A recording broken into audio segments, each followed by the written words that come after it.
A Reforma Protestante, que começou como uma centelha de verdades bíblicas em vários lugares da Europa, estava se tornando um movimento organizado e efetivo que se espalhava como um incêndio.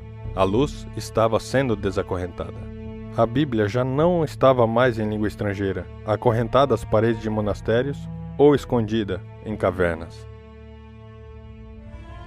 O prelo estava ativamente produzindo Bíblias nas línguas comuns. As pessoas começaram a formar congregações baseadas nas verdades que entendiam das Escrituras, e uma nova luz continuava a ser descoberta. Junte-se a nós enquanto descobrimos as vidas heróicas daqueles que lideraram este movimento e mudaram o mundo para sempre. Esta é a história da luz desacorrentada.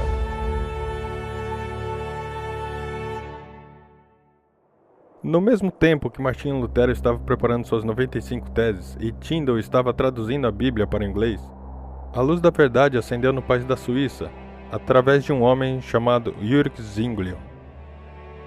Em uma manhã fria de janeiro em 1484, nasceu Zwinglio em uma fazenda no campo.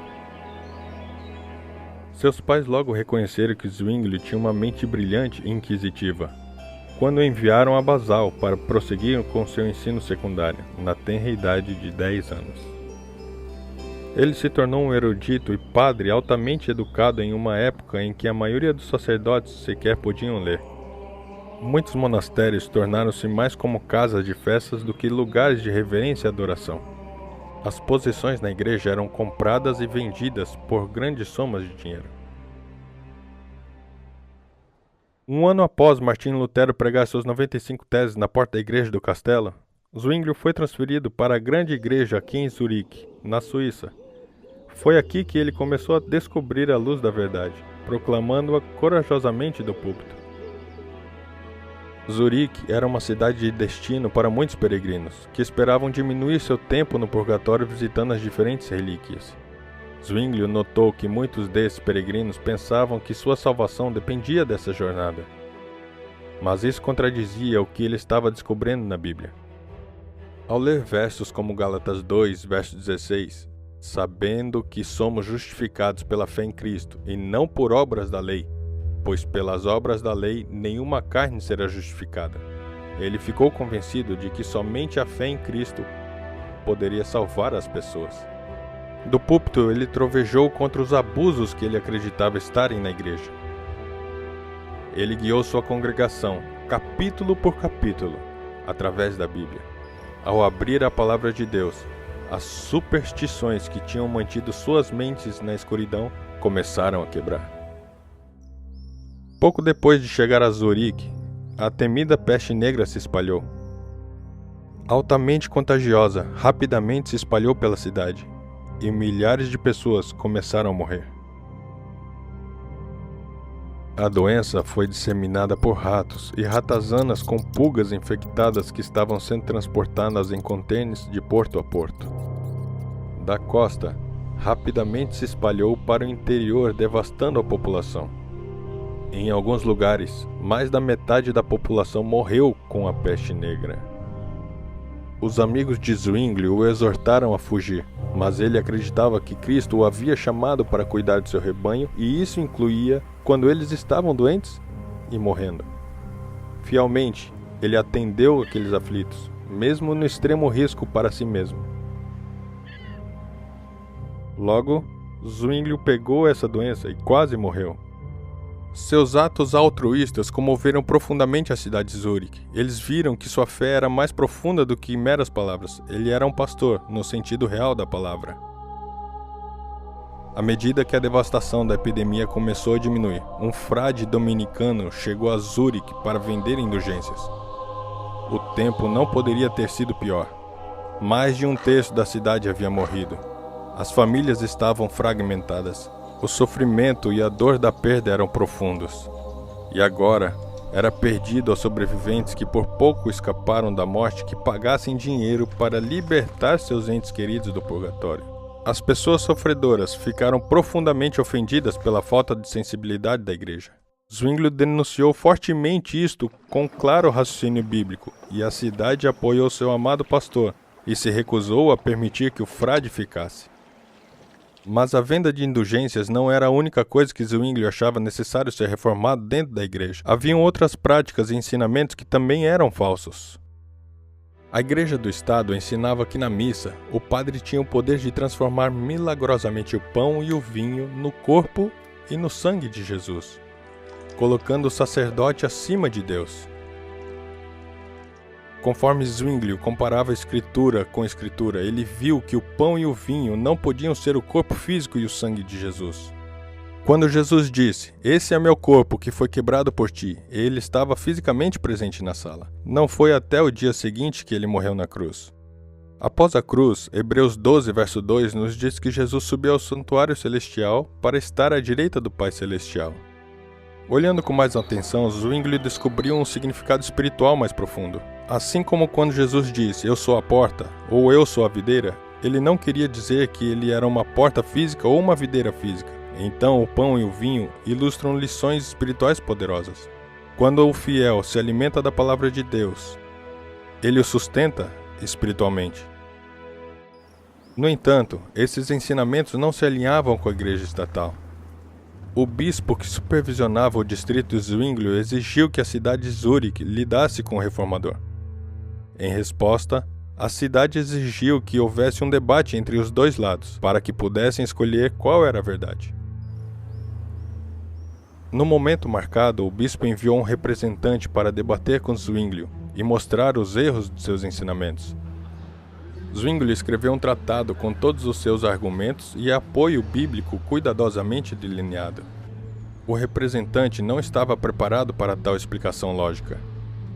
Ele disse, "Nós não precisamos responder. Não sou permitido falar de teologia superior diante de pessoas comuns." A Igreja do Estado desejava pôr um fim em Zwinglio e seus seguidores, mas Zurique havia se agarrado firmemente ao protestantismo, protegendo então fielmente o seu líder.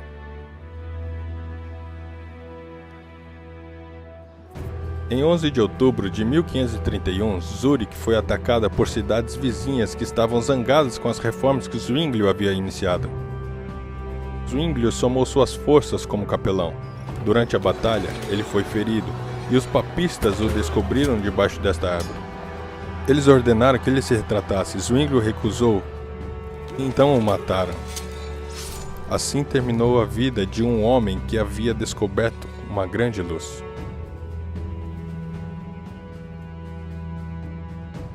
Entre o movimento reformado de Zurique, um grupo de crentes, chamados anabatistas, acreditavam que a Bíblia deveria ser tomada exatamente como se lê. Enquanto estudavam, perceberam que em nenhum lugar da Bíblia fala sobre batizar bebês, mas sim adultos que podem tomar uma decisão consciente. Eles eram um povo amante da paz e acreditavam que os indivíduos deveriam ter a liberdade de seguir suas próprias consciências. Enquanto eles compartilhavam essas verdades com os outros, o conceito de batismo de adultos ainda era novo e não era bem recebido em qualquer parte, e a perseguição religiosa explodiu contra eles. Muitos anabatistas foram presos, torturados ou afogados.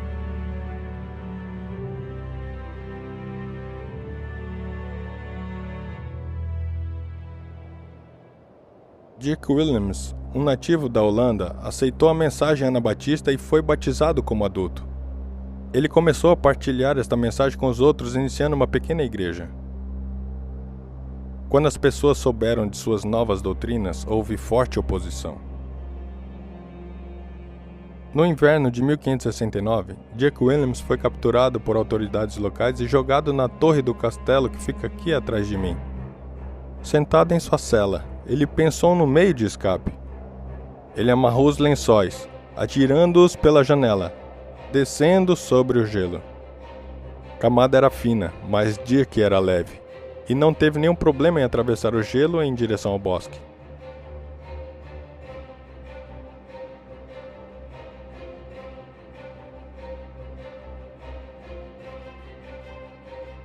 Enquanto cruzava, ele foi visto por um guarda que rapidamente o perseguiu. Mas o guarda era mais pesado que Dirk, quebrando o gelo. Em terror, ele gritou por ajuda. Outros guardas apareceram, mas nenhum deles se atreveu a pisar no gelo. Dirk desacelerou. Ele sabia que ele era o único que poderia ajudar a guarda. Mas ele também sabia que ao voltar significaria enfrentar a captura e certamente a morte.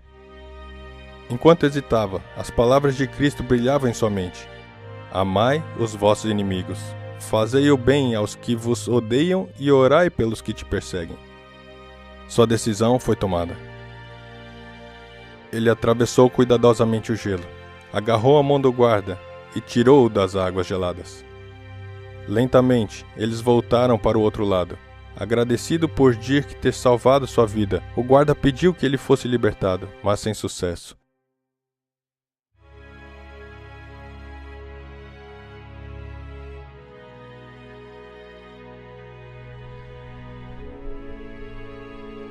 Dirk Willems foi novamente preso e levado ao topo da torre da igreja, onde seus pés foram presos e ele foi mantido por mais de um mês no frio congelante. Finalmente, ele foi levado para fora e queimado na estaca.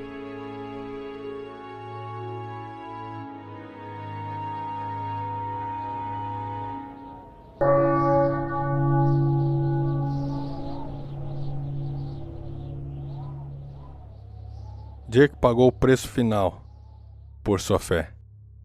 Ele não tinha que voltar para ajudar o guarda. Ele poderia ter ficado livre. Mas ele decidiu colocar mais valor na vida do seu inimigo do que na sua. Dirk tomou a decisão de ser fiel ao que ele sabia que estava certo. E foi esta decisão que selou seu destino. Enquanto milhares se juntavam à reforma, a igreja estatal lutou para reconquistar o controle. Ela tornou-se cada vez mais extrema em sua oposição à reforma.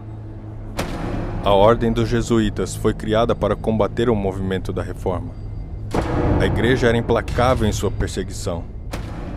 A Inquisição, uma instituição de julgamentos secretos que terminavam em tortura e morte, espalhou sua atmosfera sobre a terra.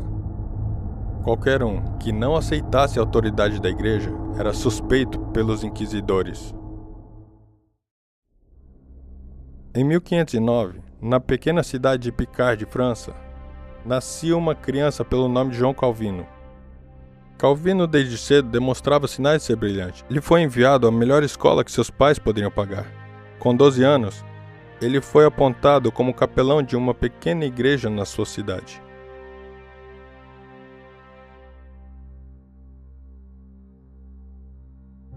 Quando Calvino tinha 14 anos, a peste negra passou por sua cidade natal. Em terror, muitos dos residentes fugiram da cidade para salvar suas vidas. Os pais de Calvino também estavam preocupados. Então, no outono de 1523, eles o enviaram a Paris, onde estaria seguro, para implementar sua educação. Os reitores de sua nova escola perceberam que Calvino era um estudante brilhante e com a mente aguçada. Ele frequentemente estudava até tarde da noite, lendo seus livros e ansiosamente adquirindo conhecimento.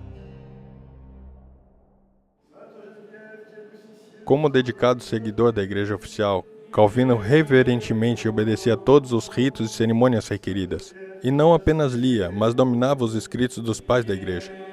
Quando seus professores viram a sua generosidade, eles apreciavam a ideia de que ele seria um futuro líder e defensor da fé. Mas seu primo Olivetan também mudou para Paris. Morando na mesma cidade, Calvino e Olivetan passavam muitas horas juntos em discussões acaloradas. Seus debates eram centrados muitas vezes nas novas ideias da reforma que estavam enchendo a França. Calvino estava indeciso entre as tradições que ele sempre conheceu e as novas ideias que Olivetan estava compartilhando.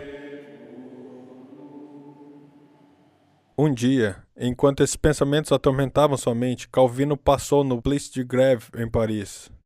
Ele viu uma multidão se ajuntando para ver um protestante ser queimado na estaca. Calvino olhou enquanto as chamas queimavam seu corpo e o homem pacificamente dava sua vida por sua fé. Profundamente impactado, ele se retira. Esse homem, ele pensou, tem uma paz que eu não possuo. Talvez meu primo esteja certo. Finalmente, Calvino começou a ler a Bíblia. No começo, a Bíblia fez com que sua culpa aumentasse, mas ele continuou lendo e começou a ver a cruz de Cristo. A luz estava entrando nas superstições escuras que haviam causado tanto tormento. Calvino entendeu que não eram santos, confissões a padres, peregrinações ou penitência que o salvariam.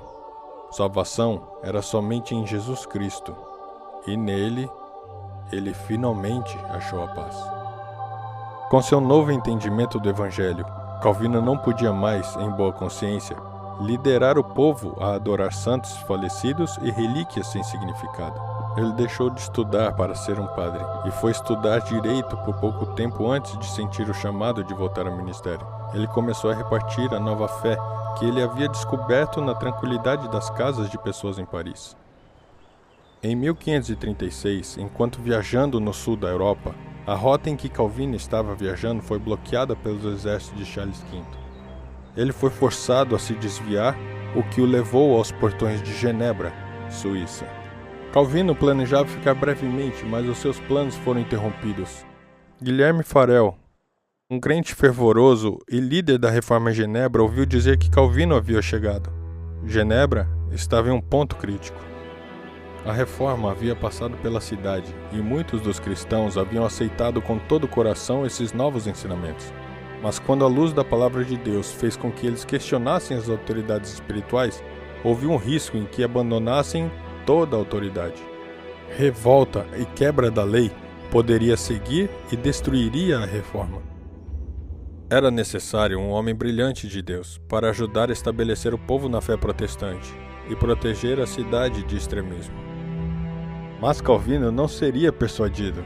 Tímido por natureza, ele estava determinado a retornar a Basel, onde ele poderia estudar e escrever em paz. Finalmente, em irritação, Farel bateu a mesa e falou que a maldição de Deus cairia sobre ele se colocasse seus desejos por estudo à frente do chamado de Deus na sua vida. Calvino percebeu que Deus estava falando através deste homem, e ele escolheu ficar e ajudar a estabelecer a reforma em Genebra.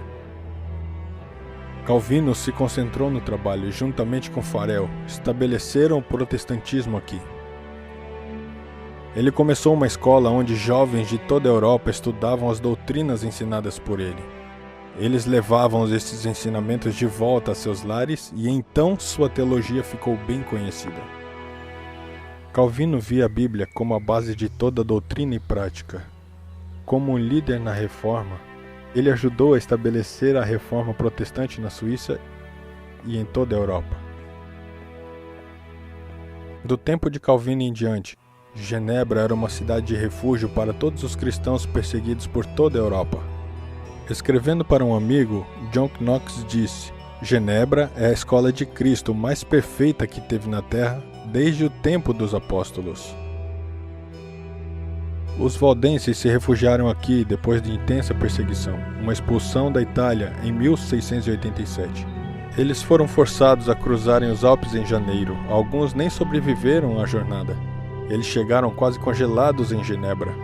E foi nessa cidade, de misericórdia e graça cristã, que eles acharam refúgio. Através da influência de Calvino, muitos no norte da França aceitaram os novos ensinamentos e foram chamados de Huguenotes. A perseguição aumentou depois do massacre de São Bartolomeu em 1572, onde muitos dos huguenotes foram mortos.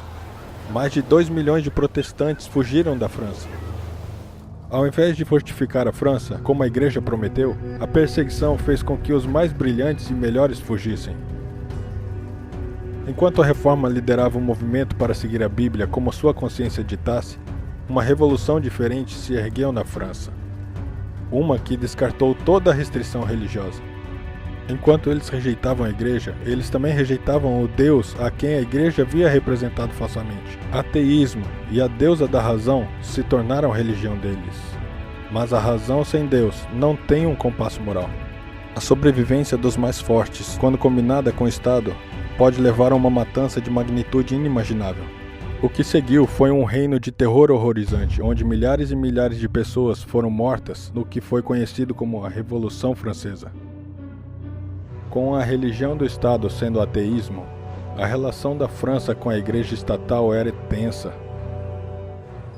Em 1798, o general de Napoleão, Berthier, destronou o Papa, levando-o cativo e o exiliou de Roma. Isso acabou com o poder da Igreja de usar autoridades seculares para perseguir aqueles que não concordavam com seus ensinamentos.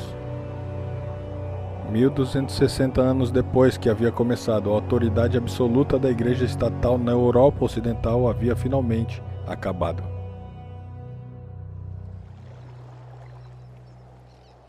Mesmo com perseguição, a reforma estava avançando na Inglaterra. No começo do século XVII, um grupo de cristãos chamados de puritanos separatistas estudaram a Bíblia e aplicaram as suas vidas à luz que eles descobriram. Eles estavam dispostos a seguir seus princípios, mesmo que isso os levasse a separar da igreja na Inglaterra.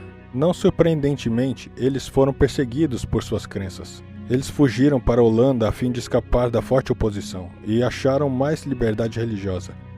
Mas quando eles ouviram do novo país da América, eles decidiram procurar um lugar onde eles poderiam verdadeiramente adorar a Deus de acordo com suas consciências.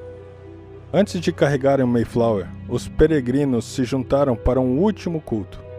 O seu pastor, John Robinson, que estava ficando para trás, fez um último apelo tocante. Eu vos confio diante de Deus e dos seus anjos abençoados, para não me seguir se eu não estiver seguindo a Cristo. Se Deus lhes revelarem qualquer outro instrumento, fiqueis tão pronto para recebê-lo como sempre vocês receberam qualquer verdade do meu ministério. Pois eu estou muito confiante de que o Senhor tem mais verdade e luz ainda para sair de sua santa palavra.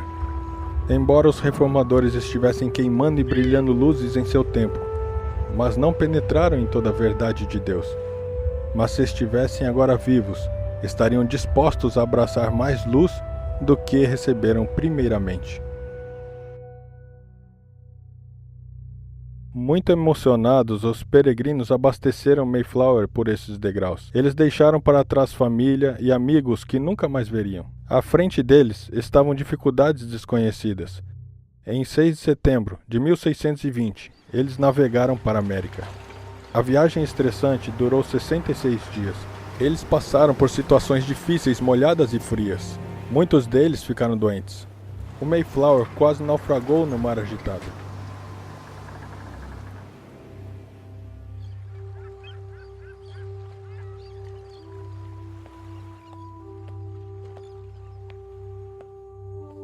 Quando os peregrinos tocaram os pés no solo da nova terra, eles se ajoelharam e oraram, agradecendo a Deus por sua proteção sobre a perigosa viagem oceânica. Ele os trouxe para uma nova terra, onde pudessem adorá-lo de acordo com os ditames de sua consciência. Mas este primeiro ano seria extremamente difícil. Abrigos inadequados, doenças e fome extrema foram fatais a muitos. 45 dos 102 imigrantes morreram no primeiro inverno e foram enterrados aqui nesse cemitério. Mas os sobreviventes continuaram. Eles estavam estabelecendo um novo país, sem um rei, e uma nova igreja sem papa. Enxugando os olhos, eles carregaram a luz da verdade adiante.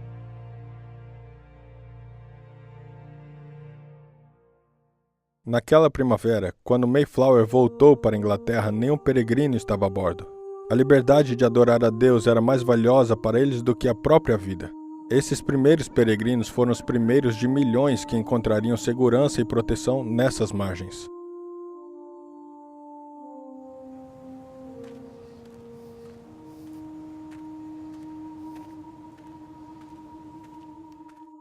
Na Inglaterra, nascia uma criança chamada Roger Williams. Crescendo perto da Praça Smithfield, ele testemunhou a morte de mártires fiéis. Enquanto observava esses homens e mulheres morrerem, ele desejava um país onde as pessoas pudessem adorar como quisessem. E então, em 1631, embarcou num navio e partiu para o Novo Mundo. Ao chegar na cidade de Boston, ele ficou decepcionado com a visão estreita dos colonistas. Eles eram tão intolerantes às diferentes visões religiosas quanto os líderes da Inglaterra. Ele começou a expressar a necessidade de uma clara separação entre igreja e Estado. Mas isto foi considerado herético. Em uma noite fria de janeiro em 1636, Williams foi avisado de que estava prestes a ser preso e enviado de volta para a Inglaterra. Apressadamente, ele fez a mala, disse adeus à sua esposa e filhos pequenos e fugiu para a segurança da floresta. Lá, ele se escondeu nas florestas até que finalmente foi levado por índios amigáveis. Eventualmente, Roger Williams comprou este pedaço de terra de seus amigos índios. Ele chamou de Providência e escreveu ao rei da Inglaterra pedindo permissão para iniciar uma colônia em Rhode Island, que tornou-se a única colônia nas Américas a exigir a separação da Igreja e do Estado. As ideias de liberdade religiosa começaram a se espalhar, até serem incorporadas na Declaração de Direitos dos Estados Unidos da América.